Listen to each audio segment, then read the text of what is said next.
If you're planning to study in Canada, please pay attention to this video. It could save you a lot of stress and money. Many international students don't know this, but not every school in Canada allows you to work after graduation. Yes, even though you studied in Canada, you might not be allowed to stay back and work. Let's talk about how to avoid this mistake. In Canada, there is something called PGWP, which means Postgraduate Work Permit.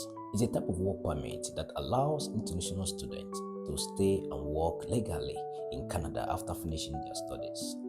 It helps you gain Canadian work experience, and that experience alone can help you apply for permanent residency later. So this is how it works.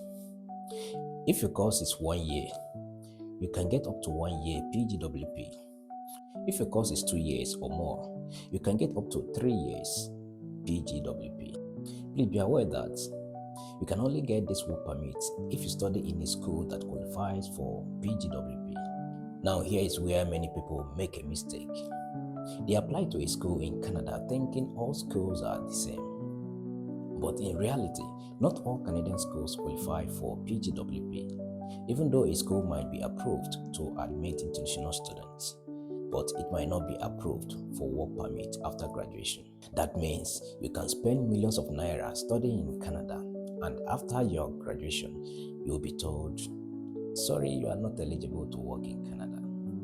You can imagine how painful that would be. How to know if a school qualifies for PGWP? So, how can you check this? It's very simple. Go to the official Government of Canada website.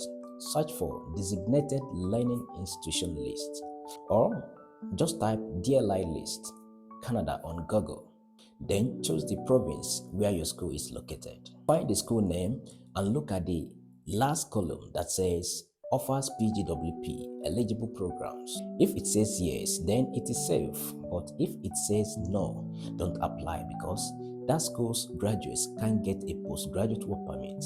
Most public universities and colleges in Canada are PGWP approved. Examples are University Canada West, University of Niagara Falls, University of Toronto, University of British Columbia, Humber College, Seneca College, and so on.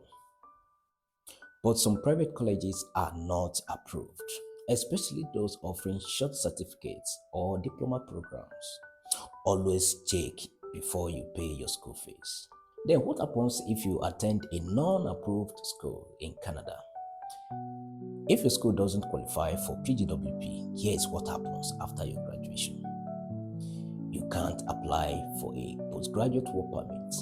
You might have to leave Canada when your visa expires. You will need to start all over again if you want to stay back and work legally in Canada.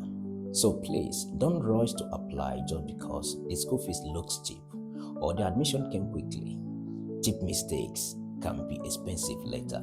If your dream is to study, work, and eventually settle in Canada, make sure you choose a PGWP approved school and program. And if you are not sure which school qualifies, don't guess. Talk to a trusted educational advisor. They can choose the right institutions, guide you through the application process, and make sure you don't fall into these traps. So before you apply to any school in Canada, remember this. Not all schools qualify for PGWP. Do your research, ask questions, and make informed choices. See you in the next video. Thank you.